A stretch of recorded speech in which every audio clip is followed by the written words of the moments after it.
Prezado cidadão real, você que sempre nos acompanha ao longo destes quase 10 anos de existência, já se acostumou em acompanhar as edições especiais que promovemos neste mês de maio, mês que nossa cidade comemora mais uma vez o seu aniversário, desta feita rumo aos 200 anos. Nesse sentido, vamos receber durante todas essas edições as principais autoridades municipais que nos representam por delegação do nosso voto, tanto nos poderes locais, evidentemente, quanto na Assembleia Legislativa e também na Câmara dos Deputados. Assim sendo, levamos para você informação de utilidade pública. Você pode conversar com a autoridade que aqui se apresenta, esclarecendo muitas situações, fazendo contato direto pelos nossos canais de interatividade. O programa Cidade Real aproxima as autoridades do cidadão, que é quem paga toda esta conta, sem necessidade de ofício, agendamento, reunião. Nada é necessário quando você acompanha o programa Cidade Real e conversa diretamente com a autoridade constituída. Nesta edição, teremos o privilégio de conversar com uma autoridade importantíssima nesse contexto de promover e buscar cada vez mais condições favoráveis para a retomada do desenvolvimento de Nova Friburgo e, eu diria, resgate da autoestima de sua população. O convidado que sempre atende os nossos convites, se bem que a sua agenda é muito atribulada, conturbada e por vezes imprevisível, quando tem condição de estar conosco, comparece e concede entrevistas absolutamente fundamentais neste momento em que Nova Friburgo inicia uma nova gestão na sua administração municipal, quer seja no Poder Executivo quanto no Poder Legislativo. Sendo assim, a sua audiência é absolutamente necessária e indispensável para você poder ter a possibilidade de conversar com este representante de Nova Friburgo em Brasília. Uma vez eleito, se torna representante de toda a população friburguense e, evidentemente, de todo o estado do Rio. Com a proteção de Deus e com a certeza absoluta da sua audiência, agradecendo o indispensável apoio financeiro dos nossos patrocinadores, sejam todos muito bem-vindos a esta edição do programa Cidade Real, diretamente dos estúdios Rafael Jacu, ao vivo, neste dia 8 de maio de 2017.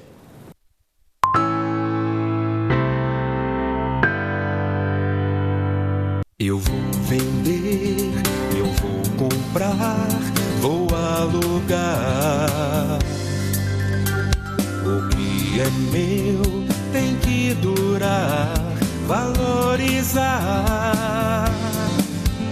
Só na Predial posso confiar, tem tradição. Predial Primos Imóveis. Sua frota ou seu veículo rastreado em qualquer lugar com tecnologia Sistal. Tudo em tempo real com diversos controles e relatórios. Exclusivo atendimento local 24 horas. Sistal, tecnologia em segurança para sua empresa, casa e veículo. Vamos cantar esse verbo de solidariedade?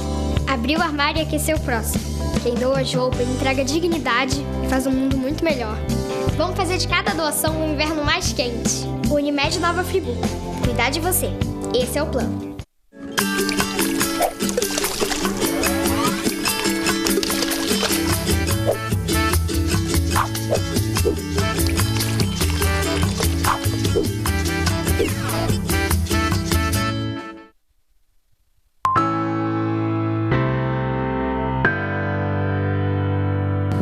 Programa Cidade Real, credibilidade, imparcialidade, informalidade, um toque de bom humor nas noites de segunda-feira. Desta vez, conforme já anunciado, iniciando uma série de entrevistas com as principais autoridades que representam legitimamente e democraticamente os interesses de Nova Friburgo nas instâncias pertinentes. Na edição da semana passada, começamos contando um pouco da nossa história que é absolutamente riquíssima, inigualável, incomparável diante dos outros mais de 5.000 municípios brasileiros, como sempre nos ensinou o mestre inspirador desse programa, o ilustre comendador de saudosa memória, o colega engenheiro Rafael Luiz de Siqueira Jacu. E desta vez, iniciando esta série, quando também teremos aqui a presença nas edições subsequentes do presidente da Câmara Municipal, vereador Alexandre Cruz, do prefeito municipal, colega engenheiro Renato Pinheiro Bravo, e por derradeiro do deputado estadual Anderson Nogueira, trazendo informações, todas elas e por todos eles, de seu total interesse, informações de utilidade pública. E nesta edição recebemos, e eu cumprimento... Prazer, Zuri, mais uma vez. O deputado federal Glauber Braga, figura das mais conhecidas, não só de Nova Friburgo, mas do estado e do país, até pelas recentes funções que ocupa na liderança nacional do seu partido, comparece ao programa. A TV Zoom, a emissora, se sente honrada com a sua presença, como também a produção do programa Cidade Real. Seja muito bem-vindo, companheiro, mais uma vez ao nosso convívio. Zuri, mais uma vez eu que te agradeço pelo convite, por essa oportunidade da gente estar aqui fazendo esse bate-papo. Quero cumprimentar todos os nossos amigos que estão aqui nos estúdios, as nossas amigas. Sem dúvida. E principalmente cumprimentar aos telespectadores e telespectadoras da TV Zoom, do programa Cidade Real. Tenho certeza que vai ser uma noite de um bom bate-papo, de esclarecimento, de prestação de contas. Estamos aqui à disposição. Como sempre foi, até estávamos fazendo aqui um Recordar é Viver. É verdade. Em que lhe entrevisto aí já há muitos anos, há praticamente o mesmo tempo de existência do programa Cidade Real. É verdade. Quase 9 anos, desde a época que você já estava inserido na vida pública como secretário municipal. É verdade. Não é verdade? Como secretário municipal, a primeira candidatura, como é que o tempo passa rápido, né? Sem dúvida. A minha primeira candidatura de deputado federal foi no ano de 2006. Já se foram aí mais de 10 anos. Mais de 10 anos, exatamente, companheiro. Realmente não nos percebemos da velocidade que o tempo está percorrendo durante as nossas vidas. Agora, Glauber, e aí, evidente, vou lhe tratar como sempre lhe tratei, claro, de maneira informal. Com certeza. Até porque é característica do programa. Você tem se destacado no cenário nacional pela função que ocupa na liderança do PSOL. Não por poucas vezes podemos observar suas entrevistas concedidas aos principais veículos de comunicação do país, quando você manifesta a posição do partido. Um partido que reúne uma bancada de deputados muito consistente, todos os seus componentes são pragmáticos, são perseverantes, são contestadores e, por vezes, polêmicos. Isso lhe dá uma visão muito interessante, diferenciada do governo federal. Então, nós vamos tratar de uma agenda nacional, onde os temas são absolutamente efervescentes, como também de uma agenda local. No cenário nacional, como tem sido o desempenho do atual governo Temer para os interesses do país? Eu não tenho outra palavra para definir que não seja lastimável. Lastimável. Lastimável, péssimo, muito ruim. E digo isso, Zuri, por um conjunto de componentes. É um governo que imediatamente coloca em votação, e ele fez isso no início desse ano, uma proposta de reforma da Previdência, dizendo que a justificativa para essa reforma era exatamente o déficit na Previdência Pública brasileira e a garantia da sustentação daquilo que são as gerações futuras. Quando os últimos dados consolidados que tem da Seguridade Social brasileira são do ano de 2015, os dados do ano de 2016 ainda não estavam consolidados, e teve um saldo de 11 bilhões de reais na Seguridade. Porque o tipo 11 bilhões de reais. Porque o tipo de cálculo que se faz, e aí que está a mentira original da proposta que é colocada, não é daquilo que os trabalhadores ou empregadores dão de contribuição à Previdência Social e aquilo que é pago de benefício. A própria Constituição Federal determina outras fontes de financiamento da Seguridade. Fontes essas que são excluídas do cálculo. Então ele manda uma proposta de reforma da Previdência que, entre outras coisas, na proposta original diz que para você ter o direito à sua aposentadoria, você tem que ter integral, você tem que ter uma contribuição de 49 anos. Só 4% dos brasileiros hoje pedem aposentadoria com mais de 49 anos de contribuição. Você estaria retirando do sistema mais de 95% dos brasileiros pela proposta original. É isso que quebra a Previdência. Porque a partir do momento em que o trabalhador ou o segurado, ele verifica que mesmo se contribuir, ele não vai ter direito à sua aposentadoria, ele deixa de contribuir. A arrecadação da Seguridade Social fica muito menor. O mesmo governo de um presidente que, na nossa convicção, coloca em prática um programa ilegítimo, mas que, como uma das suas iniciativas na reforma desmonte da Previdência Pública, quer fazer alterações no BPC, benefício de prestação continuada. E quando manda essa proposta para a Câmara dos Deputados, ele quer fazer alterações no BPC, que é para quem ganha 1/4 de salário mínimo per capita na sua família, ou seja, uma pessoa que está vivendo uma situação de miséria, que tem dificuldade sensorial de natureza grave, e que, além disso, tem 65 anos. Na proposta original que esse mesmo governo manda, ele diz que o piso não mais seria para as pessoas que têm 65 anos, seria para 70 anos. E, além disso, que o benefício de prestação continuada, ao invés de ter o salário mínimo como referência, poderia ser menor do que um salário mínimo. Então, é uma reforma que tem um único objetivo, o objetivo de fazer com que aqueles que tenham os menores rendimentos e a classe média não consigam a aposentadoria pela Previdência Pública para buscar a Previdência Complementar Privada, que beneficia principalmente o sistema financeiro nacional privado. É esse mesmo governo que, vendo que não tinha um número de votos suficiente para aprovar a reforma da Previdência no primeiro momento, manda e coloca em votação um projeto de terceirização total e irrestrita, que é importante que a gente diga, não é garantir direitos dos trabalhadores terceirizados, porque isso teria uma posição favorável nossa. É terceirizar toda e qualquer atividade do mundo do trabalho. Já tem prefeitura em Santa Catarina com edital de licitação para contratação de professores terceirizados, e um dos componentes que vai definir quais professores podem ser terceirizados é o menor preço. Então, se você é professor de uma escola privada, você pode ser demitido para ser recontratado por um salário mais baixo por uma empresa terceirizada. Essa é uma legislação que já está valendo no Brasil. Esse é o mesmo governo que coloca em votação uma proposta de reforma trabalhista que retira mais 100 direitos, e quando a gente fala isso, mas quais são os 100 direitos retirados? Né?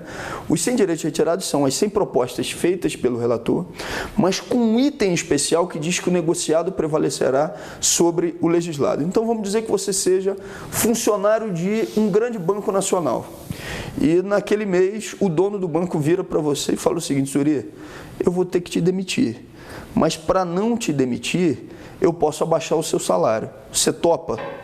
Isso é livre negociação? Não, não é. Não é livre negociação.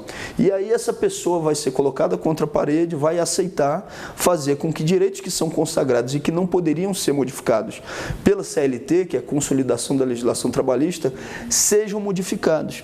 É por isso que eu não posso chamar o governo de legítimo, ou não posso dizer que a palavra para identificá-lo seja lastimável. E o pior, Zuri, e aí eu queria tratar desse tema aqui também no programa. Por favor, amigo. Uma das coisas que na eleição municipal de Nova Friburgo, na última eleição para a Prefeitura Municipal, fez um conjunto grande de pessoas questionar o voto na minha pessoa, né? E eu respeito isso profundamente, foi a minha posição contrária ao impeachment, e que muitos chamam de golpe, e eu também. Isso, né? Causa polêmica até hoje. Causa polêmica até hoje. Agora, está acontecendo um movimento que é completamente diferente daquele. Agora eu encontro várias pessoas na rua que viram para mim e dizem o seguinte: eu não estava percebendo o que era, porque o golpe, ou seja, não é o Temer, é o projeto, é o programa. E não dá para dizer que eles não avisaram. Antes do Temer assumir a presidência da República, eles lançam um documento nacional chamado Ponte para o Futuro do PMDB, dizendo que todas essas medidas seriam implementadas. São essas medidas que não têm legitimidade, né? E eu respeito e quero dialogar profundamente com todas as pessoas sobre todos os temas. Nunca fugi de nenhum tema, quando questionado fui sobre eles. Mas eu não posso deixar de dizer que é lastimável que você tenha um programa como esse, que faz com que direitos consagrados tenham um revés de muitos e muitos anos, sem que ele tenha a legitimidade da votação na urna. Um outro ponto que é sempre colocado é o seguinte: mas eu não votei no Temer. Tem pessoas que dizem isso. Quem votou no Temer foi quem votou na Dilma. É verdade. O Temer era o candidato a vice-presidente da Dilma. Mas quem votou, inclusive, na Dilma no segundo turno das eleições, não votou no programa que está sendo implementado pelo Temer nesse momento. Porque esse programa, ele nunca teria a legitimidade das urnas. Ele, na verdade, não passaria pelo crivo das urnas, porque ninguém votaria num programa que tira o seu direito à aposentadoria, que tira a sua possibilidade de ter direitos trabalhistas consagrados e que dá a possibilidade de você terceirize toda e qualquer atividade, inclusive de professores. Foi esse programa que não passou pelas urnas. E é exatamente por esse motivo que eu não posso dizer outra coisa senão que o governo, e mais especificamente o programa que está sendo implementado por Temer, é lastimável e ilegítimo. Nessa linha da sua avaliação bastante franca e realmente é o que precisamos nesse momento, é de franqueza, é de clareza, é de transparência, podemos então prever ou aguardar novas medidas ainda mais contrárias e perversas à população? Porque, a princípio, o governo ainda se estende até o próximo final do ano, né? E aí, nesse sentido, outras reformas poderão acontecer da mesma forma, prejudicando o interesse da grande maioria da população. As medidas são semanais, Uri. Semanais? Semanais. Eu falo isso sem medo de errar. Porque você veja bem, você tem lá alguém que está no exercício da presidência da República que já disse que não quer se candidatar para mais nenhum cargo. Exatamente. Que implementa um programa que não passou pelo crivo das urnas. Então ele não tem responsabilidade de prestação de contas daquilo que está fazendo. Eles já votaram na Câmara dos Deputados, no Congresso Nacional, até a impressão da cédula nacional, ou seja, do dinheiro da nota que você carrega no bolso e da moeda, podendo ser confeccionada no exterior, não sendo confeccionada no Brasil. Isso já foi votado. Já foi votado? Já foi votado. Essa flexibilidade já foi votada na Câmara dos Deputados. Algo que é a soberania nacional, que é a nossa moeda. Logicamente. E que vai poder ser confeccionado fora daqui. É um símbolo nacional. É um símbolo. Eu poderia citar aqui vários outros exemplos do que está sendo votado semanalmente. Semanalmente, medidas como essa estão sendo votadas e aprovadas. O PSOL já era oposição programática ao governo anterior, ainda ao governo Dilma, né? Agora, quando veio o governo Temer, a gente diz, esse conjunto de medidas não tem o crivo das urnas. Eu, por exemplo, em Friburgo, era oposição ao governo de Rogério Cabral, quando ele era prefeito, né? Uma oposição respeitosa, mas contundente, né? Em determinados momentos sem até dúvida, bastante contundente. Vocês nunca me viram questionar o direito do Rogério Cabral exercer o seu mandato por um período de 4 anos, mesmo achando que por um determinado momento estava fazendo um governo que não estava à altura do que a cidade merece. Tem que respeitar aquilo que foi a vontade das urnas. Mesma coisa agora, né? A gente fez uma campanha de forte embate, com teses sendo colocadas, teses sendo discutidas, e quem foi o vencedor das eleições municipais de Nova Friburgo? Foi Renato Bravo. E o direito de Renato Bravo de poder ter o seu programa implementado nesse período de 4 anos tem que ser respeitado. Logicamente. Porque foi escolhido pela maioria da população de Nova Friburgo. É um modelo diferente daquele que a gente propôs na eleição, né? É um modelo que tem uma relação direta com determinados segmentos e determinadas figuras que são muito conhecidas na cidade, formando o que seria um petit comitê de administração do município, né? Ou seja, um grupo de 2 empresários conhecidos, que são o Onei Ronei e o Jairo, para fazer uma administração com a cara desse trio. A gente respeita. Por que a gente tem que respeitar? Porque essa foi a decisão da maioria da população de Nova Friburgo.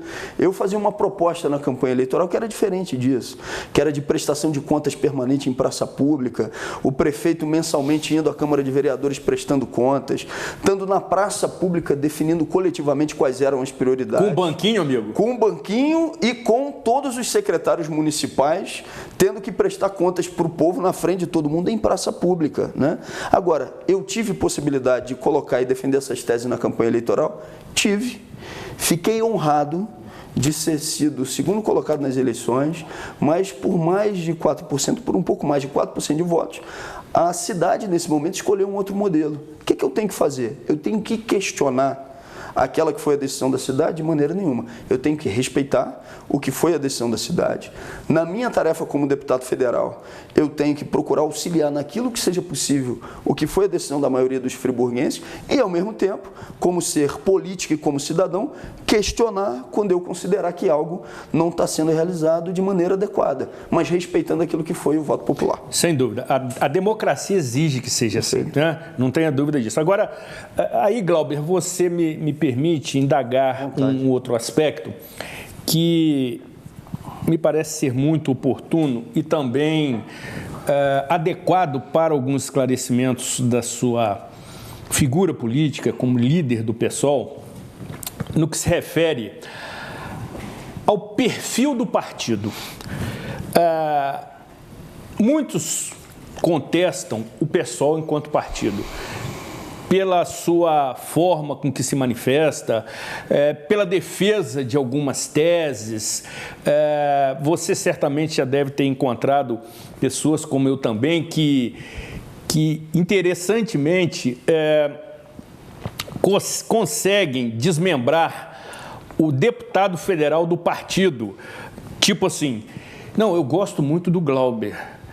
É uma pessoa do bem, que defende os interesses da cidade, etc, etc, etc, mas ele está num partido que não tem a minha preferência e aí gera um conflito de preferências, vamos assim dizer. O PSOL, por natureza, ele tem essa essência ou se transformou em função do cenário?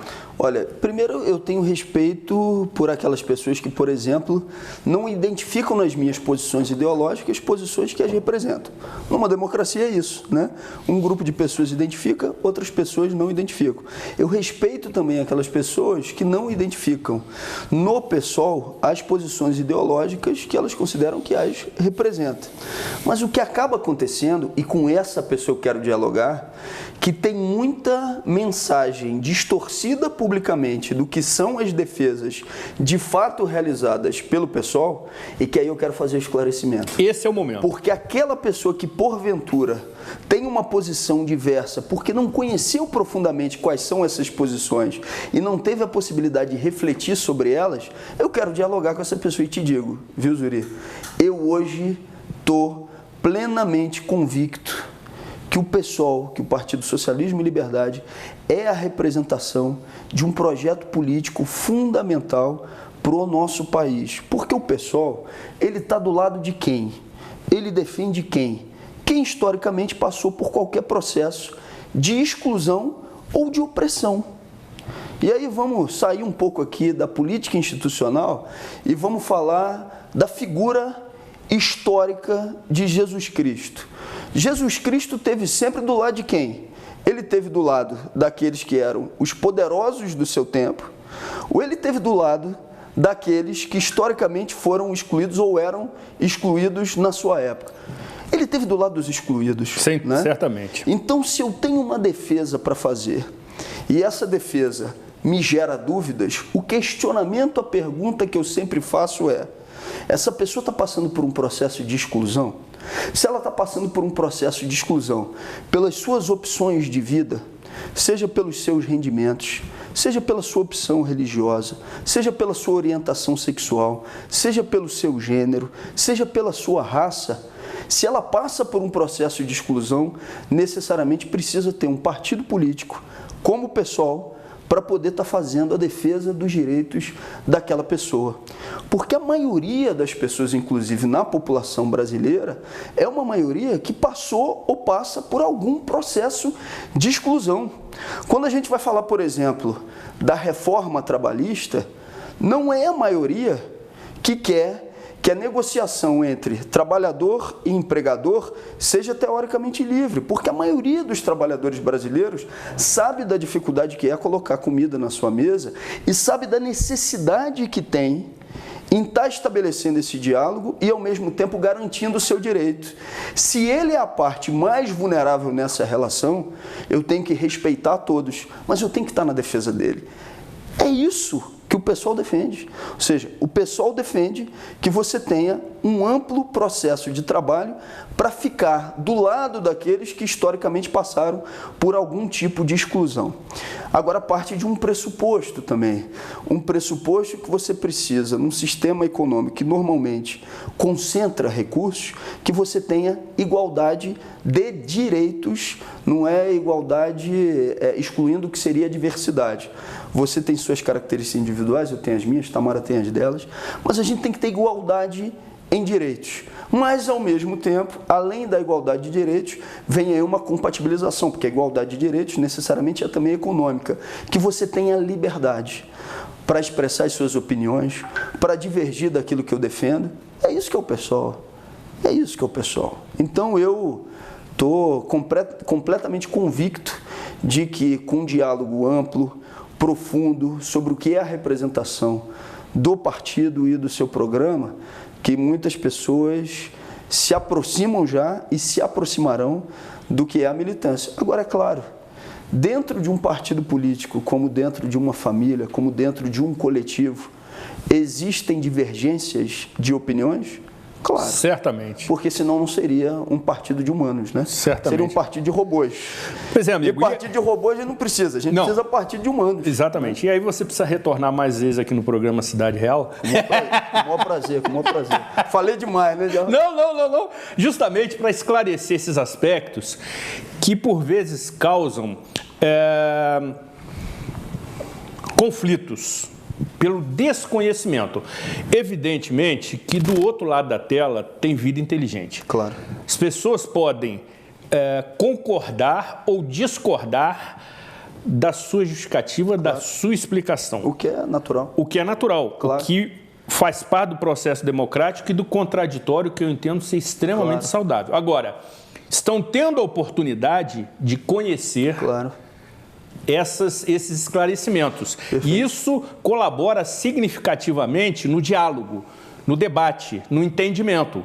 Eu não tenho dúvida disso. E quero aproveitar a oportunidade para solicitar, para requerer e até para convocar a sua legítima participação. Entre em contato conosco pelos nossos canais de interatividade. Estamos ao vivo neste dia 8 de maio conversando com o deputado federal Glauber Braga. Entre em contato conosco pelo telefone 259-2003, 259-2003, ou acesse-nos pelo e-mail programacidadereal@gmail.com, programacidadereal@gmail.com, ou pelo WhatsApp 981624000, 981624000, cujas informações você viu agora no rodapé do seu monitor.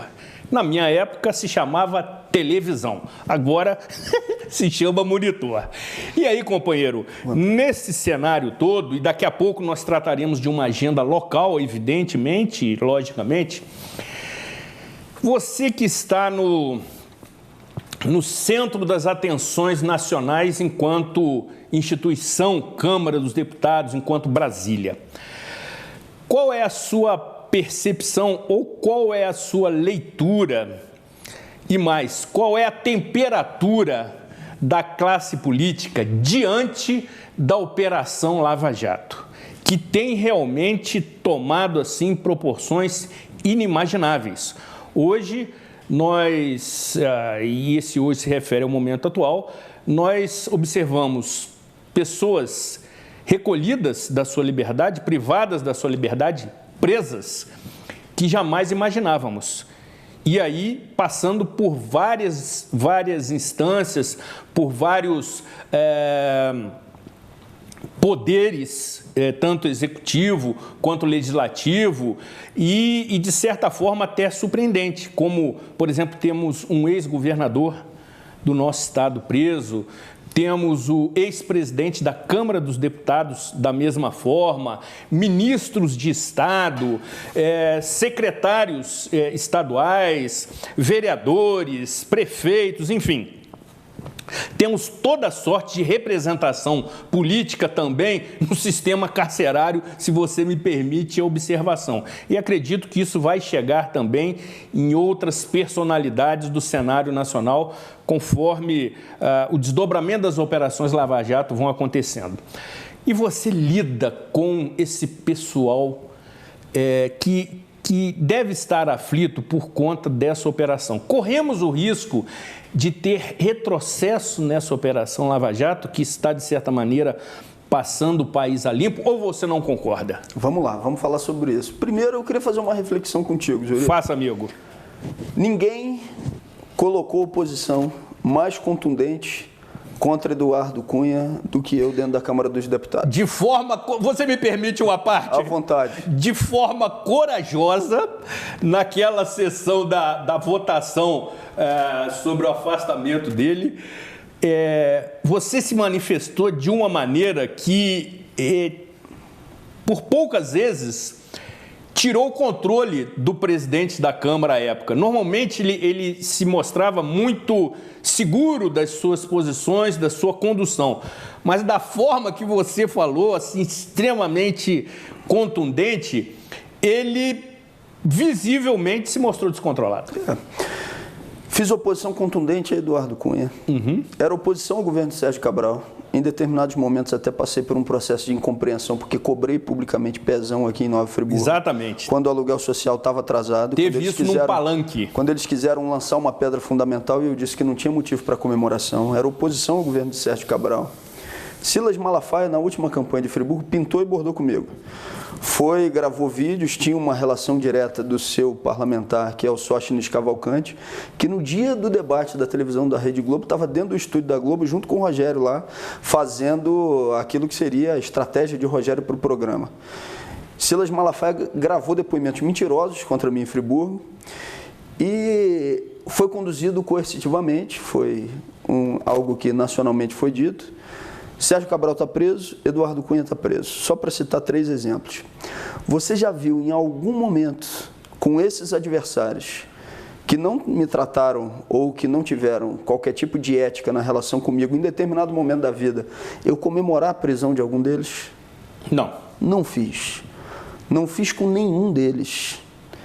Porque eu não sou daqueles que bate de frente com quem já está numa situação de alguma forma por baixo da carne seca. Não. Eu bato de frente e demonstro as minhas posições exatamente quando esses caras estavam na crista da onda. Quando eles estavam lá com muito poder, tendo a possibilidade de apresentar. Ou seja, amigo, no dito popular, não se chuta cachorro morto. E não é só chutar cachorro morto, né? Tem uma questão também de uma concepção pessoal que é filosófica, mas é também política. Que é o quê, né? Quer dizer que qualquer processo de investigação, um processo judicial principalmente, ele pode compatibilizar 2 coisas, que é a diminuição da corrupção e respeito às garantias fundamentais constitucionais. Porque o que se coloca na polarização brasileira é que essas 2 coisas elas não podem caminhar em conjunto, como se fosse inconcebível que elas pudessem caminhar. Não são. Né? A diminuição da corrupção pode caminhar e deve caminhar necessariamente com respeito a direitos e garantias fundamentais. Essa vai ser a minha defesa. Eu vou trabalhar sempre por mecanismos que ampliem o o controle social, para que você diminua os casos de corrupção. E vou trabalhar incansavelmente, como, por exemplo, o fortalecimento da Controladoria Geral da União, que foi sucateado pelo governo Temer nas suas primeiras medidas. Eu vou trabalhar incansavelmente para que haja um acompanhamento da população sobre o exercício dos mandatos e sobre os recursos públicos que vêm e que são oriundos desses respectivos mandatos. Mas eu não vou defender, eu não vou fazer qualquer tipo de defesa pública que direito constitucional de quem quer que seja desrespeitado. Quer ver? Vou dar um exemplo prático, porque eu não vou fugir dos assuntos. Agora, por exemplo, está em todos os noticiários que a defesa de Lula pediu um prazo maior para que ele possa dar o seu depoimento em Curitiba. Por conta de novas informações que surgiram no processo. E não são só novas informações. De um dia para o outro, colocaram no processo, mas sem folhas que precisam ser estudadas para que o depoimento seja dado. É justo para quem quer que seja, fosse o Cunha, fosse o Sérgio Cabral, fosse o Silas Malafaia, que você receba um conjunto de 100 informações, de 100 páginas, em relação às quais você vai ter que se manifestar e que você não tem o tempo suficiente para verificar aquilo que está colocado num processo judicial contra você, não é justo. Então eu não vou ter 2 pesos e 2 medidas. Eu não vou pedir ou celebrar a prisão de um adversário meu que passe por cima de qualquer direito ou garantia fundamental, nem daqueles que são aliados e nem daqueles que não são nenhuma coisa nem outra. Isso quer dizer que você vai fazer uma ação para definir que determinados crimes eles não possam ter a sua responsabilização? Não. Ninguém lutou mais no parlamento contra a anistia ao Caixa 2 que estavam tentando articular lá. Fui eu e foi a bancada do PSOL. Nós lutamos contra isso lá e trabalhamos para que essa anistia e essa articulação não acontecesse. Agora, eu vou fazer coro com quem acha que Moro deve ser santificado? Não vou. Não vou, e aí eu vou ser bastante concreto, não vou fazer coro. Eu acho que qualquer processo judicial, ele tem que necessariamente, dar o direito de defesa a todos, garantir os direitos fundamentais, e isso não é incompatível com a possibilidade de que você tenha um processo judicial que, no final das contas, com todas as ações e com um conjunto de articulações, tenha como objetivo diminuir a corrupção no Brasil. Esse é o discurso difícil de fazer. Muito. Essa é a fala difícil de fazer, Muito. Porque em determinados momentos ela vai contra o que é o chamado senso comum. Mas eu senti na pele, no Rio de Janeiro, e várias pessoas sentem na pele cotidianamente, o que é um hiperempoderamento sem limites. Nesse hiperempoderamento sem limites, que o Poder Executivo muitas vezes teve e que deve ser limitado, ninguém pode ter poder ilimitado, nem deputados, senadores, governadores e presidentes que desviam dinheiro. Eles não podem ter poderes ilimitados. E durante bastante tempo no Brasil, foi isso que a gente viu por parte de vários agentes públicos. Nem pode ter poder ilimitado quem está no Judiciário, no Ministério Público ou na Defensoria. Ninguém. Num sistema democrático, você tem limites que são estabelecidos pela Constituição Federal. Então, eu vou fazer um discurso difícil, mas um discurso necessário. Dá para você ter instrumentos que sejam efetivamente de diminuição da corrupção com a garantia dos direitos fundamentais? Dá, é possível, deve ser feito. Porque eu vejo alguns que fazem discurso contra a corrupção lá em Brasília, que fizeram um discurso contra a corrupção lá no dia do afastamento de abril, do ano passado. E daqueles que fizeram um discurso de goela e de gogó e que comemoraram o afastamento de muitos, são os que hoje estão enrolados até o pescoço. Então eu não faço discurso falso moralista, eu faço com toda sobriedade e com toda tranquilidade a defesa de que você tem que ter ampliação dos mecanismos de enfrentamento da corrupção sistêmica e, ao mesmo tempo, que isso pode e deve respeitar direitos e garantias fundamentais num processo judicial. Companheiro, antes de fazermos um intervalo para reabastecer aqui o seu radiador, que evidentemente já estava desvaziando, numa das suas participações você deu conta de um, me parece, projeto de lei que limitava o tempo de permanência dos processos, se não me engano, no STF. E aí você, naquela época, você estava bastante temeroso com o engavetamento desse projeto, porque isso vai ao encontro do que você está justamente explicando, limitação de poderes. É o chamado pedido de vista, né? Exatamente. Eu acabei de dizer o seguinte, que nenhum político, seja do executivo ou legislativo, tem que ter poderes limitados. Eu disse que eu não sou um daqueles que vai achar ou dizer também que o Moro deve ter poderes ilimitados. Mas não pode ter poderes ilimitados também o Gilmar Mendes, né? Logicamente. Também não pode ter poderes ilimitados. Logicamente. O Gilmar Mendes, por exemplo, lá no financiamento empresarial de campanha eleitoral, ele sentou em cima do processo, já tinha número suficiente para que essa matéria ela fosse aprovada, proibindo o financiamento empresarial das campanhas eleitorais. O que ele fez? Sentou em cima. O que a gente fez? Apresentou uma proposta de emenda à Constituição da República do Brasil, que é para garantir que os chamados pedidos de vista, que eles tenham prazo. E se descumprido o prazo, tem o trancamento da pauta de julgamentos. É novidade o que eu coloquei nessa proposta? Não, não é novidade, isso já existe. Na Câmara dos Deputados, se uma medida provisória ela não é votada, há o trancamento de pauta para que outras medidas não venham à votação. Exatamente. Né? Isso é o quê? É garantir ninguém, Zuri, deve ter poderes ilimitados. Você não pode ter poderes ilimitados. Certamente. Tamara não pode ter, eu não posso ter. Certamente. Agora, no exercício das atividades de poder, a gente tem que estar fazendo autocrítica permanentemente, porque senão a gente acaba querendo ser o todo-poderoso que tudo pode. E quem é que tem que limitar a gente? A Constituição em um poder democrático. Ninguém está imune a querer ser um super-herói que tudo pode. Para isso tem que vir a limitação do sistema democrático, sobre todos nós, inclusive sobre a pessoa de quem vos fala, acha que deve essa limitação também existir. Sem dúvida, e seria muito saudável para a democracia que houvesse esse pensamento corrente entre os poderes constituídos, né? Obviamente que muitos, por vezes, não pensam dessa maneira porque legislam ou executam para fazer a distinção dos dois poderes em causa própria. Então, é uma questão muito, muito delicada, complexa, conforme o próprio deputado colocou, contraditória, que, por vezes, o discurso contraria a voz corrente do momento.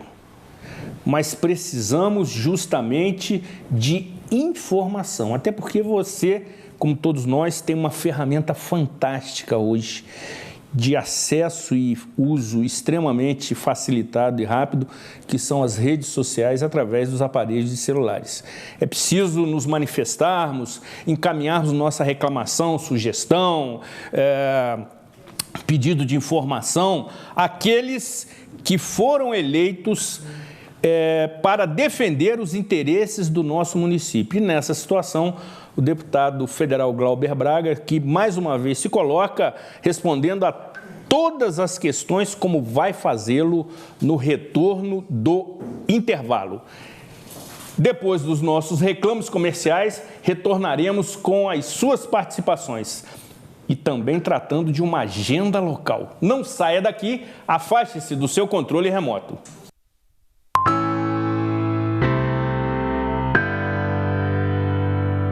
Valorizamos a vida desde o início e nos últimos 20 anos fizemos muitos amigos, dentro e fora da empresa. Criamos o SAF Assistencial, o SAF Plus, o Clube de Descontos, o Memorial e agora o SAF Pet. Sempre com um único objetivo, apoiar a você nos momentos difíceis e também nos felizes. Graças à sua confiança, estamos comemorando 20 anos de vida. SAF, o seu amigo de todas as horas. Você sabia que a Gigalink pode ajudar a aumentar as vendas do seu negócio? A internet está repleta de novas oportunidades esperando por você. A Gigalink Digital Marketing coloca o seu negócio em destaque para as pessoas que estão procurando exatamente o que você oferece. Agende uma visita e descubra como vender mais através da internet. Gigalink Digital Marketing, gerando resultados para o seu negócio.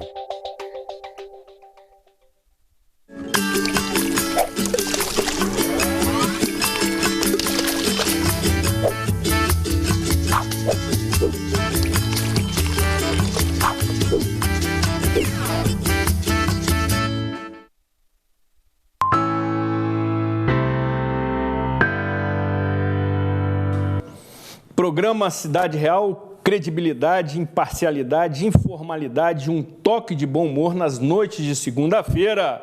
Desta vez, iniciando essa série de programas especiais durante este mês de maio, mês que comemoramos os 199 anos da nossa profícua existência, a caminho dos 200 anos, que, se tanto, conseguiremos organizar a festa.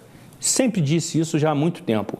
As mudanças significativas que a cidade precisa para a melhoria da sua população, da qualidade de vida, da retomada do desenvolvimento, requerem dois vetores. Vetores é ótimo, que nós absolutamente não dispomos: tempo e recursos. Portanto, caberá apenas organizarmos uma bela festa de comemoração e, quem sabe, em 16 de maio de 2018, lançarmos um projeto para os próximos 50 anos. Mas também nesta edição, aqui levando informação do seu interesse, temos também a grata satisfação de receber outro ilustre companheiro, grande amigo, fiel entrevistado aqui do programa Cidade Real, que você já conhece de outras edições, sempre que comparece, cria grande repercussão, índices absurdos de audiência, a quem cumprimento nesse momento o querido Carlos Giacomo Mariano Neto, tudo bem, né? Coach neurolinguista, seja muito bem-vindo ao programa Cidade Real, companheiro.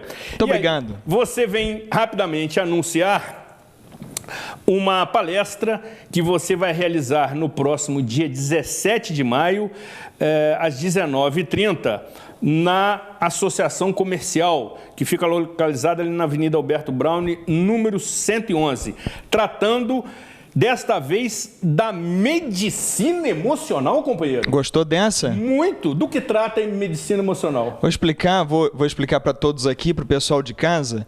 Vou contar uma breve história do Dr. John Sarno, dos Estados Unidos. Ele é médico, fisiatra, especialista em dores crônicas. E as pessoas, quando chegam para ele já com mais de 30 anos de experiência de trabalho com dores crônicas, as pessoas chegam lá com muitas dores e já passaram por muitos médicos até chegar até ele. Quando ele atende essas pessoas dizem as explicações que os outros médicos disseram para elas, que elas têm um desvio na coluna, que elas têm um nervo pinçado e por isso sentem dores. Ele começou a ouvir esses casos e foi fazer uma pesquisa e ele se surpreendeu com o resultado. O que ele verificou? Ele pegou 100 pessoas que não tinham dores nenhuma. 100 pessoas sem dores. E ele fez vários exames nessas pessoas que não tinham dores. Para surpresa dele, 60% das pessoas sem dores de meia idade tinham desvios na coluna. Desvios iguais àquelas outras pessoas que sofriam de dores crônicas. Então ele começou a se perguntar, por que tem os mesmos desvios, mas uns sentem dores crônicas e outros não sentem dores nenhuma? E ele foi desenvolvendo a pesquisa dele e chegou a uma conclusão muito interessante. As dores que você sente, os problemas de saúde que você traz, estão muito ligados e têm tudo a ver com o seu emocional. A gente tem uma cultura e uma criação que não nos ensina a lidar com as emoções. As pessoas até ensinam a gente a reprimir ou esquecer emoções negativas. Quando você tem uma raiva, quando você tem um medo, uma ansiedade, desde pequeno você é orientado a deixa isso para lá, não pensa nisso, esquece isso. O cérebro vai aprendendo que emoções como raiva, medo, ansiedade são muito negativas. E nas conclusões do Dr. Sarno, o cérebro e o corpo começam a criar certas dores para você deixar de lado a atenção nessas emoções e focar sua atenção no seu corpo. As dores, segundo os estudos do Dr. Sarno, são uma construção do cérebro para você desviar a atenção de uma raiva, por exemplo, de uma raiva mal curada, de uma ansiedade não tratada, de um medo colocado debaixo do tapete. Então, para esquecer isso, o cérebro cria as dores físicas para você mudar o foco. A partir do momento que ele entendeu isso, ele começou a aplicar uma série de tratamentos emocionais com os seus pacientes e as curas e a superação das dores têm sido impressionantes. É isso, Zuri, que eu estou trazendo para Friburgo, nessa palestra que nós vamos ter na quarta-feira, dia 17 de maio, um dia depois do aniversário da cidade, às 7h30 da noite, na Associação Comercial. Medicina emocional. Como você pode, cuidando e entendendo o seu emocional, não é deixando de lado, é tratando o seu emocional, como você pode resolver ansiedades, medos, vícios, traumas, fobias, apenas cuidando do seu emocional. Muita gente já tem utilizado isso, tanto nos atendimentos que eu tenho feito em particular, como nos nossos cursos, e muitos resultados têm aparecido. Se você quiser conhecer, quarta-feira, 17 de maio. Para se inscrever, entra no site carlosmagliano.com.br. Lá você faz a sua inscrição, é gratuito. Eu mando um e-mail de confirmação para você, eu ligo para você, e nós vamos nos ver lá na Medicina Emocional na quarta-feira, 17 de maio. E aí, caro companheiro, é evidente que você já deu todas as informações, mas o interessante, você que nos assiste, nos acompanha, é que a medicina emocional pode tratar de uma forma diferente, surpreendente e muito eficaz determinadas situações que hoje vêm se tornando de convívio diário do cidadão, como insônia, enxaqueca, vícios, ansiedade, obesidade, depressão, doenças, dores e traumas. Realmente é uma palestra sensacional, imperdível, gratuita, que você deve comparecer, vale assistir, porque certamente você terá proveito de algumas dessas questões que são tratadas pela medicina emocional. E, amigo, já me despedindo e agradecendo a sua presença, porque temos aqui uma ilustre autoridade ansiosa para conversar com a nossa audiência. Repita o local e o horário, enfim, e o dia que essa palestra vai acontecer. 17 de maio, quarta-feira, 7h30 da noite, na Associação Comercial na Alberto Browne. Para você fazer a sua inscrição gratuita para entender esse assunto, você vai entrar no site carlosmagliano.com.br. Lá você vai colocar seu nome, seus contatos, e eu vou confirmar a sua participação. É totalmente gratuito e um assunto novo, diferente para você. Grande abraço, meu amigo. Muito recomendações obrigado. A dona Adriana. Levarei, ela deve estar assistindo. Deve estar assistindo. Um beijo para ela. Dessa vez você não pôde contestá-la porque seu tempo foi curto. Exatamente. Mas eu vou contestá-la na próxima vez. Você virá aqui brevemente. Foi uma grande satisfação tê-lo aqui. Venha sempre que precisar, até porque a nossa enorme audiência se sente muito prestigiada e recompensada com os seus ensinamentos, com o seu conteúdo sempre equilibrado, sempre correto, sempre coerente e sempre transmitindo energia positiva.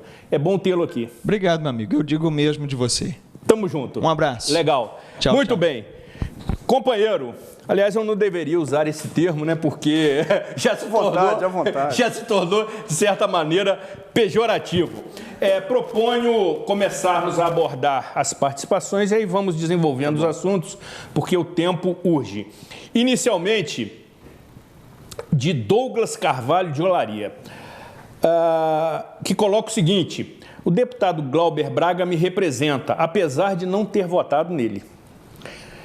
Um jovem respeitado por todos na Câmara dos Deputados. Coloca o dedo na ferida dos coronéis e falsos políticos da velha politicagem. Já estamos sentindo o que será o governo do prefeito dos patrões, segundo Douglas Carvalho. Nem requerimento de informações passa na Câmara Municipal. Segundo Douglas, vendida para os tubarões da política em Nova Friburgo.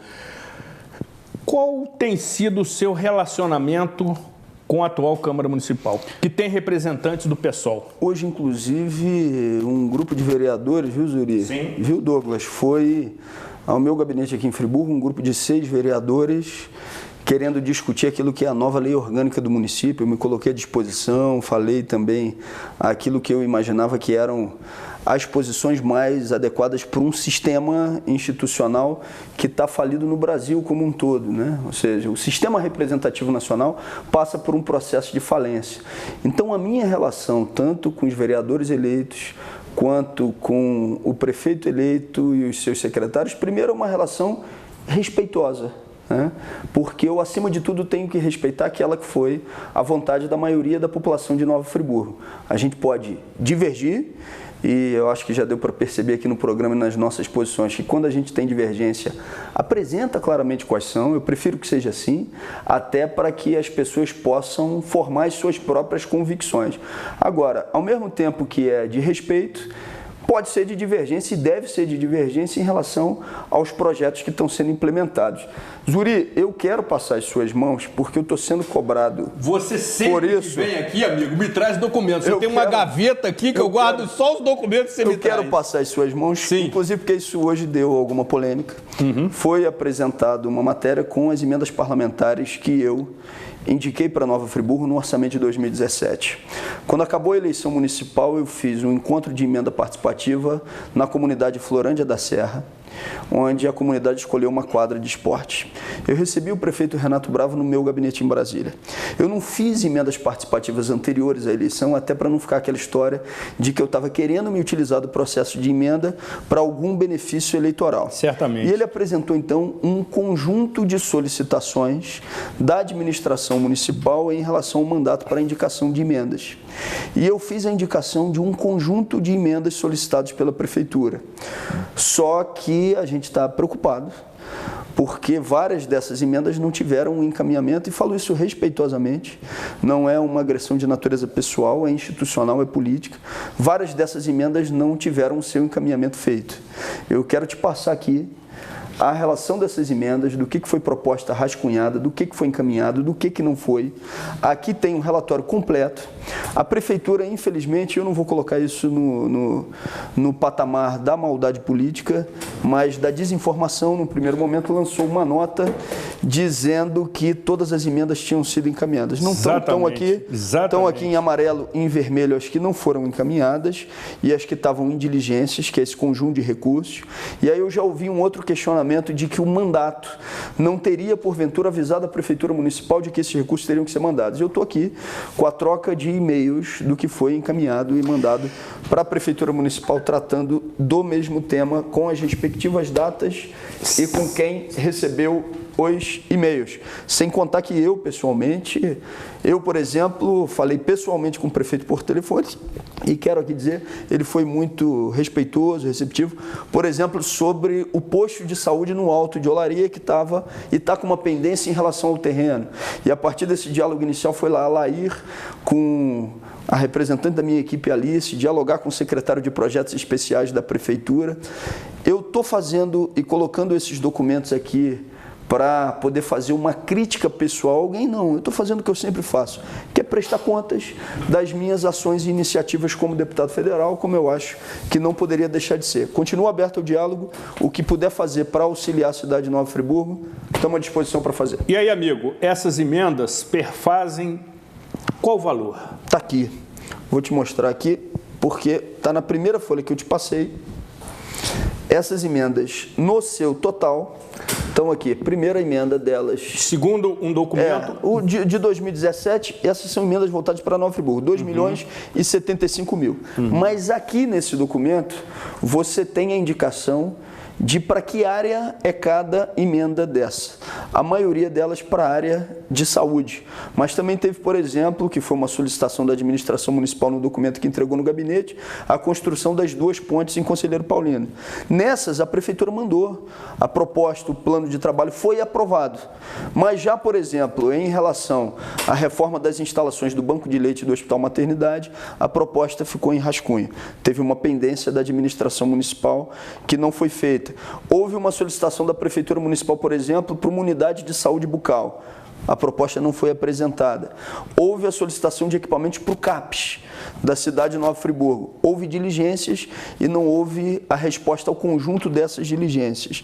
Eu fico na expectativa que a Prefeitura Municipal consiga fazer um encaminhamento de tudo aos respectivos ministérios e pedir para os ministérios, essa é uma solicitação que a Prefeitura tem que fazer, que abra um novo prazo, porque o prazo inicial, infelizmente, não foi cumprido em relação a todas as emendas. Aqui estão os e-mails.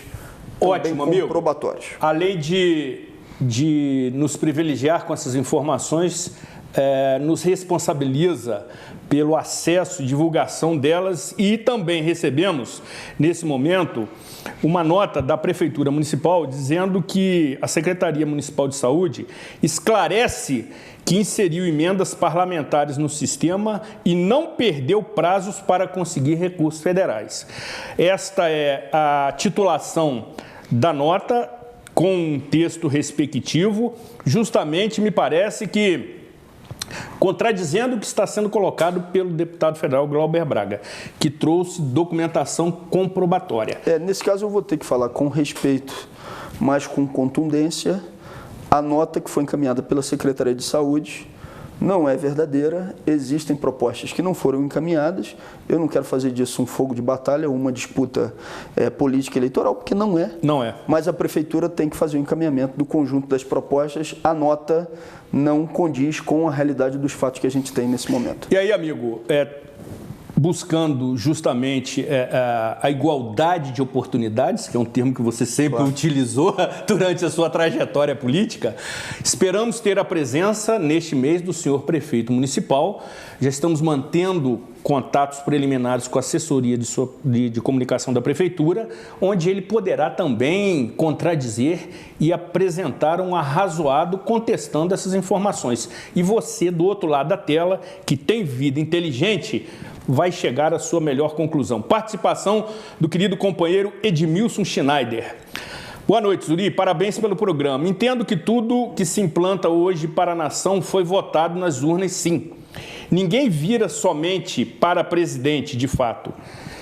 O que o senhor deputado defendeu para a nossa carente Nova Friburgo, para que tenha peso de referência de um deputado federal para o município? O que já chegou e o que tem para chegar? Edmilson Schneider, que é uma das lideranças reconhecidas do 6º Distrito. Edmilson, primeiro te dizer que aqui, no conjunto das emendas que eu acabei de entregar para o Zuri, eu entrego e depois pego de volta, né, Zuri? Estou aqui pegando uma... Tranquilo, amigo. O importante é no final ficar por aqui. Aqui tem as emendas, inclusive, que foram encaminhadas ao longo de todos os anos. E no nosso site, que é o www.glauberbraga.com.br, estão lá também todas as informações. Aqui eu falei só das emendas indicadas nesse ano, no Orçamento Geral de 2017, mais de R$2 milhões. E quero também, respeitosamente, discordar do Edmilson. Quando você se candidata, você apresenta um programa. E aquele programa deve ser respeitado pelo candidato que o apresentou. Se aquele programa não passou pelo crivo eleitoral, ele não tem legitimidade para colocação em prática, isso em qualquer governo. Amigo, faz de conta que agora você está na tribuna da Câmara dos Deputados, porque temos aqui um número significativo de participações, como, por exemplo, do Leir Gaspar, que está nos assistindo no município vizinho de Cachoeiras de Macacu. Ele pergunta o seguinte: gostaria de saber do deputado se a PEC, ou seja, o projeto de emenda constitucional, vai valer também para os técnicos e auxiliares de enfermagem no que se refere à Previdência. Leir, a proposta que foi mandada pelo governo inicialmente vale para toda a população brasileira, incluindo as alterações que foram propostas para o funcionalismo público. O funcionalismo público é diretamente atingido por essa proposta de emenda à Constituição. Boa noite, meu nome é Wellington. Parabenizo o deputado Glauber pelo seu belo trabalho em Brasília, colocando alguns pseudos representantes do povo, como Cunha, Romero Jucá, Jair Bolsonaro, entre outros, em seu devido lugar e sempre auxiliando nos friburguenses com suas emendas. Sempre terá meu voto. Temos declaração de voto aqui, companheiro. Obrigado, Wellington. Um abraço grande para você. Obrigado por essa força que dá energia também para a gente prosseguir. Participação da querida Márcia Winter, a cidade inteira ligada no programa Cidade Real. Boa noite, ilustre deputado. Você me representa e o PSOL também. O que acontece com o senhor Romero Jucá Eunício Oliveira e o senhor Rodrigo Maia, que parece que são intocáveis. Acho um absurdo que as decisões do nosso caminho e país esteja na mão dessa corja. Um grande abraço e Deus continue lhe acompanhando. Agradecemos a sua participação. Obrigado, Márcio. Um beijo grande para você. Muita gente está falando no Romero Jucá. Exatamente. Porque surgiu lá uma discussão que acabou viralizando nas redes sociais com o Romero Jucá, onde ele disse para mim que eu era um perna de pau e que eu nunca ia jogar no time dele. Aí eu falei, oh meu Deus do céu, que elogio, né? Ele dizer que eu nunca vou jogar no time dele, graças a Deus. Exatamente. Né? De vez em quando tem essas trocas de farpas que são muito interessantes. Eu procuro manter o respeito até na troca de farpas, mas você pode ser respeitoso e contundente, né? Lógico. Participação da querida Solange Moraes. Parabenizo o nosso deputado pela exposição de questões tão críticas. E também agradece ao programa por dar espaço ao nosso deputado para expor temas que precisamos saber. Minha querida Solange, esta também é a nossa responsabilidade e compromisso com a nossa enorme audiência.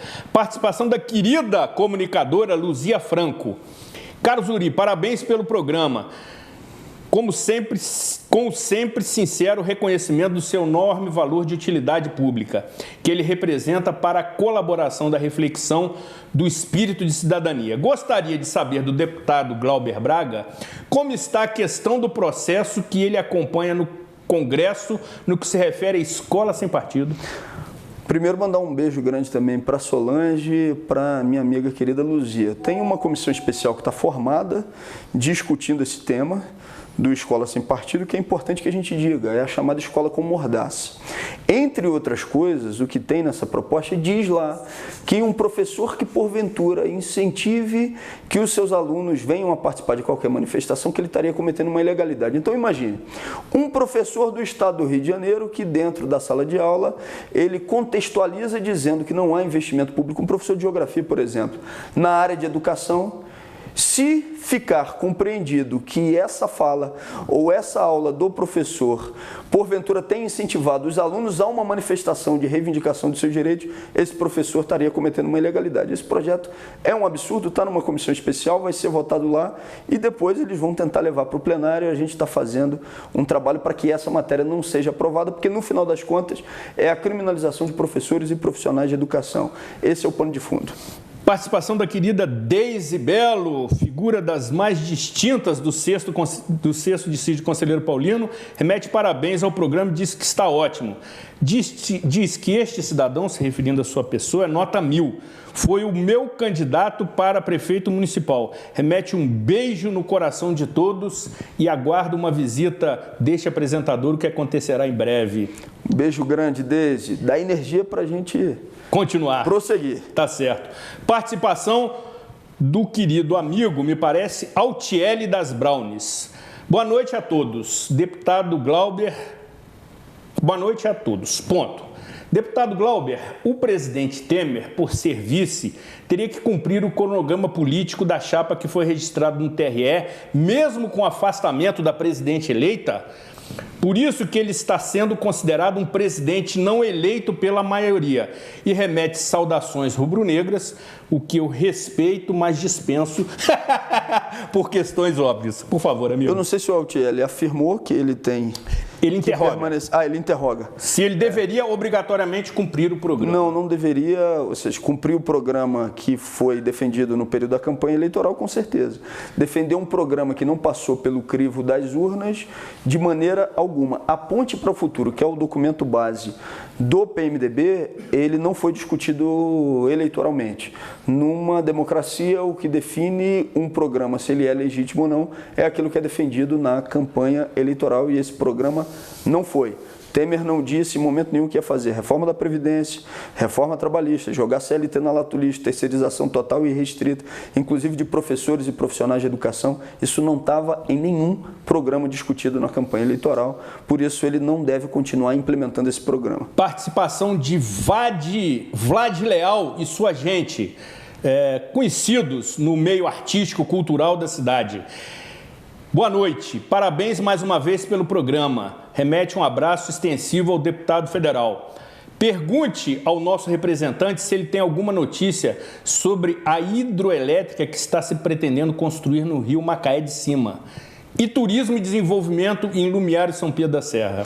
Vlad, a gente fez uma manifestação pública, ou seja, ainda no período da campanha eleitoral, contra a construção da hidrelétrica. A gente teve a oportunidade de se manifestar publicamente e a gente continua nos colocando à disposição contra um investimento que não tem o menor diálogo com a comunidade local, um processo amplo de discussão. Aquilo que você tiver de informação ou de agenda para a gente tocar essa proposta, estou completamente à disposição. Em relação ao turismo, em Lumiar e São Pedro da Serra, é claro que a tarefa do deputado federal ela é legislar, né? A tarefa do prefeito municipal é organizar os distritos e bairros do município. Agora, sempre que a gente possa solicitar ou trabalhar por recursos federais para que essas medidas sejam implementadas, a gente está à disposição. Quem sabe a gente não faz aí um encontro de emenda participativa também na região, em Lumiar e São Pedro. Vamos pensar nessa possibilidade. Participação do Tiago, cujo número de celular, como todos os demais, são identificados aqui nas nossas redes sociais. Parabéns pelo programa, caro apresentador.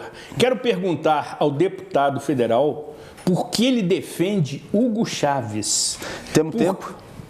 Ou mesmo porque defende seu sucessor. Um abraço e uma boa noite para todos. Temos tempo? Temos tempo? Amigo, temos pouco tempo, mas ainda temos algum tempo. Então vamos lá, Tiago, vamos lá. Provavelmente o Tiago está se referindo ao depoimento que viralizou em um conjunto de redes de Nova Friburgo, onde eu fui procurado pela coordenação política do PSOL na Câmara dos Deputados, mais especificamente lá na liderança, para gravar um depoimento em relação ao Dia de Independência da Venezuela. E o que eu disse lá no meu depoimento, em primeiro lugar, foi uma saudação aos venezuelanos e venezuelanas. Em segundo lugar, eu falei do exemplo de Chávez e do exemplo de Bolívar. Bolívar, que era sempre lembrado por Chávez, mas que historicamente foi o libertador não só da Venezuela, mas trabalhou em vários países da América do Sul no processo de libertação da colonização. E eu termino meu depoimento dizendo que tem uma parcela da extrema-direita venezuelana que não respeita o resultado eleitoral. Eu não estava me referindo ao conjunto das pessoas que têm o direito de ir para a rua fazer as suas manifestações. São legítimas, a gente pode concordar ou pode discordar. Agora, uma parte da Venezuela, uma parte da extrema-direita venezuelana nunca aceitou os resultados eleitorais. E esse é um fato. Henrique Capriles, e da história da Venezuela, eu posso te dizer que eu tenho a oportunidade de me aprofundar um pouco. Henrique Capriles, que é um dos principais líderes da oposição, quando a última eleição aconteceu, e que a eleição foi muito apertada, foi 51% a 49%, uma das primeiras declarações públicas que ele deu é de que não aceitava o resultado da eleição. O meu vídeo quer dizer que é um aval a toda e qualquer ação, seja de Maduro ou do governo venezuelano, um aval total e restrito de maneira nenhuma. Porque eu acho que aval total e restrito vocês não devem dar e a gente não deve dar a ninguém, né? Nem a mim, nem a quem quer que seja, porque senão você não estaria fazendo autocrítica sobre qualquer processo ou procedimento. Agora, que uma parte da extrema-direita venezuelana não respeita o que foi o resultado eleitoral, é verdade. E outra coisa, tem algumas informações que não chegam ao Brasil que eu acho que a gente tem que discutir, porque senão a gente fica preso única e exclusivamente às informações que não chegam. Uma coisa que não chega no Brasil é que na Venezuela, assim como na Bolívia, houve a superação do analfabetismo. Tarefa essa que o Brasil até hoje, com muito mais recursos no seu território nacional, não conseguiu cumprir. Uma outra informação que não chega é que nesse país vizinho também, eles conseguiram chegar a 100% do seu território com o atendimento das chamadas missões na área de saúde. Uma outra coisa que também não chega, que diferente do Brasil, onde tem uma estrutura agrária no interior muito voltada pro latifúndio, lá foi feita uma ampla reforma agrária. Repito, isso quer dizer aval total e restrito a todas as ações? Pelo contrário, eu defendo uma solução dialogada, uma solução de paz para o grave conflito e para a grave crise venezuelana. Agora, eu também faço questão de expor outras outros pontos que normalmente, publicamente, eles aqui não chegam. É importante a gente ter vários ângulos e várias perspectivas sobre o mesmo tema. Eu acho que isso é fundamental. Obrigado pela tua pergunta, que me deu a possibilidade de esclarecer, porque esse, inclusive, foi um tema que repercutiu bastante. Polêmico. E eu não deixo de enfrentar ou discutir qualquer tema, eu acho que é fundamental. Quer dizer que com aquilo que eu estou dizendo aqui, você ou qualquer outra pessoa tenha que concordar comigo? De maneira nenhuma, né? A divergência é importante, mas apresentar uma questão sobre vários pontos de vista e muitos daqueles que não são conhecidos, eu considero também que é importante. A Venezuela vive hoje uma crise social e econômica de natureza gravíssima. Ninguém discute isso. É uma crise gravíssima. E a gente espera que, através do diálogo entre o conjunto dos atores políticos, essa crise possa ser superada, mas que esses elementos sejam trazidos também à pauta de discussão. Ótimo. Precisa retornar mais vezes, companheiro. Com o maior prazer. Participação. Vou até tomar uma água aqui. Fique à vontade enquanto eu faço a leitura aqui dessa participação do Douglas Carvalho de Olaria, que diz que o deputado Glauber Braga, deputado federal, só não foi eleito para prefeito por causa dos patrões e de determinadas denominações religiosas que fizeram campanha contra na véspera da eleição, com vários boatos sobre a sua candidatura. Participação da querida Sueli, declarando... Só dizer, viu, para o Douglas, viu, Zuri, desculpe interromper, que eu tenho um profundo respeito por todas as denominações religiosas. E eu não fui escolhido prefeito de Nova Friburgo, a gente deseja que a atual administração faça uma administração que amplie direitos, mas pode ter certeza, se eu fosse prefeito, eu seria o prefeito de todos, seria o prefeito dos católicos, dos evangélicos, dos espíritas, daqueles que não têm religião. Eu seria o prefeito de todos os friburguenses e de todas, como não pode deixar de ser. Eu procuro basear, inclusive, a minha ação política nesse respeito. Agora, algumas lideranças, como Silas Malafaia, que tem um projeto político, tentaram interferir diretamente, eleitoralmente, politicamente, na eleição de Friburgo, essas lideranças com interesse político, alguns, né, de nível nacional, como Malafaia, tentaram intervir, isso é verdade. Pois é, temos aqui dezenas de participações, mas o nosso tempo já está no limite, como da Sueli, se declarando sua eleitora, como também do Cristiano Bittencourt, do Centro, em Nova Friburgo, também do companheiro Vlad Leal, novamente retornando, agradecendo a leitura da sua mensagem, e tantas outras através também do nosso e-mail, como da Simone Coelho, do César Guzmão de Conselheiro, da Vanderleia de Olaria, da Deusa Serafim do mesmo bairro e da Maria José do Cônego, como também da querida professora Dilair. Como estamos na reta final, essas participações foram citadas e ficarão aqui aguardando uma nova visita do deputado. Entretanto, duas participações polêmicas têm que ser registradas. Inicialmente, do companheiro professor ilustre e decepcionado vascaíno Jorge Luiz Ribeiro de Carvalho, que lhe faz uma pergunta que certamente você precisaria de tempo para esclarecer, mas não podemos deixar de respondê-la. O advento da Niticop representa o que em sua vida? Direitos dos concursados de 99 substituídos por uma cooperativa, segundo ele, de fundo de quintal. Posso começar a responder? Deve, amigo. Primeiro dizer que o ex-vereador Jorge de Carvalho, ele sempre traz o tema e eu estou completamente à disposição para discutir com ele esse tema em qualquer lugar. Mas ele não pode esquecer que ele foi um dos articuladores da administração anterior que, entre outras coisas, fez com que fosse realizado em Nova Friburgo um processo de privatização do sistema de água, sistema esse que foi amplamente reprovado pelo conjunto da população friburguense, e várias outras medidas. O que tentaram fazer foi uma armadilha. A armadilha essa que fez, entre outras coisas, que a administração anterior tentasse fazer com que a administração futura, o primeiro governo Saudade, fosse inviável. Se for para fazer uma autocrítica em relação àquele período, eu assumo a responsabilidade pela autocrítica que tem que ser feita, com a experiência política, com a capacidade de avaliação que eu tenho hoje e que eu era secretário municipal, eu teria a possibilidade de fazer uma discussão completamente diferente sobre qualquer decisão que viesse a afetar os servidores públicos municipais. Mas quem tem autoridade, com todo respeito ao ex-vereador Jorge Carvalho, quem tem autoridade política para fazer essa cobrança são aquelas pessoas que sofreram as consequências desse ato, em relação ao qual eu também, como secretário municipal na época, assumo a responsabilidade. Infelizmente, a autoridade política do senhor para tratar do tema não é a suficiente, porque o senhor foi um daqueles que trabalhou para inviabilizar a administração futura, exatamente para fazer o discurso que faz agora.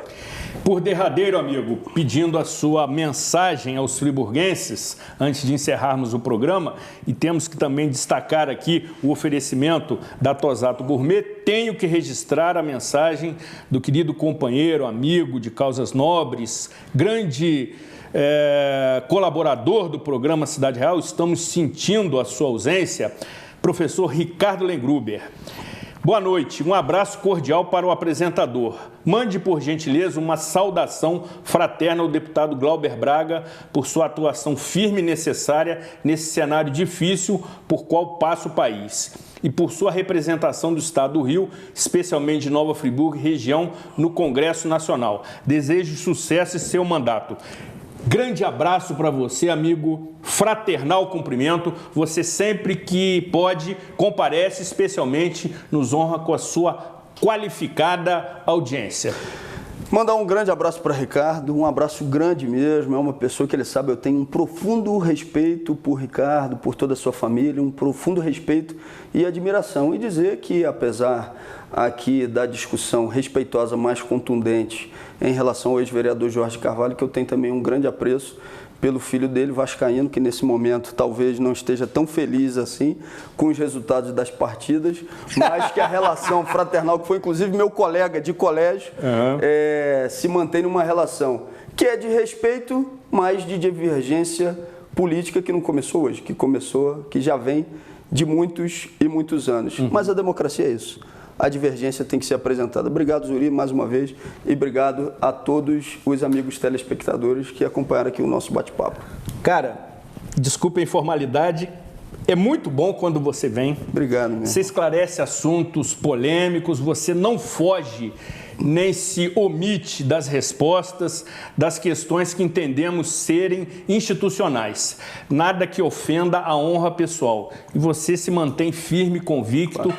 Vou cuidar com a sua assessoria que retorne mais vezes, porque senão a pauta fica acumulada, a agenda fica sobrecarregada. Muito legal tê-lo aqui, eu sei do seu esforço pessoal, até porque na madrugada desta terça-feira, às 4 horas da manhã, você estará se dirigindo para o Rio de Janeiro, em seguida para Brasília, onde já tem compromisso a partir das 11 horas da manhã. 11 horas da manhã. Na verdade, eu tenho antes, porque a gente faz a reunião prévia para depois entrar na reunião da bancada às 11. Obrigado mais uma vez. Que Deus te proteja, te abençoe nessa viagem, na sua ida, no seu breve retorno. Obrigado. Precisamos encerrar antes, mais uma vez, mostrando aqui esta deliciosidade oferecida pela Tosato Gourmet, que trata-se de um delicioso bolo tronco de chocolate aromaticamente coberto por morangos.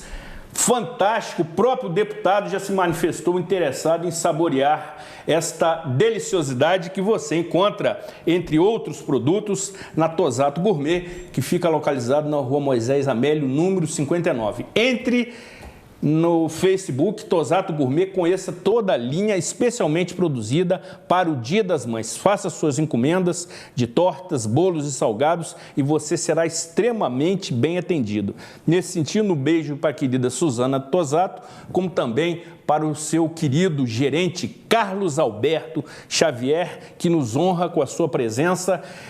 O tempo está por demais avançado, já estamos depois da cobrança dos tiros livres da marca penal.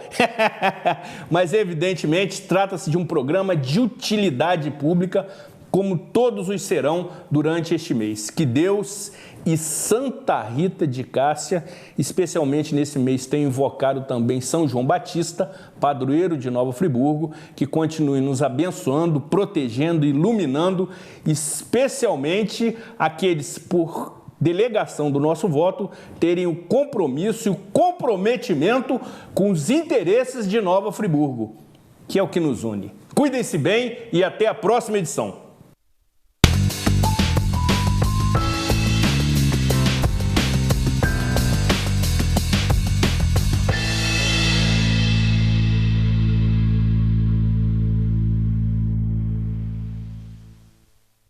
Este e outros programas você assiste no aplicativo TV Zoom.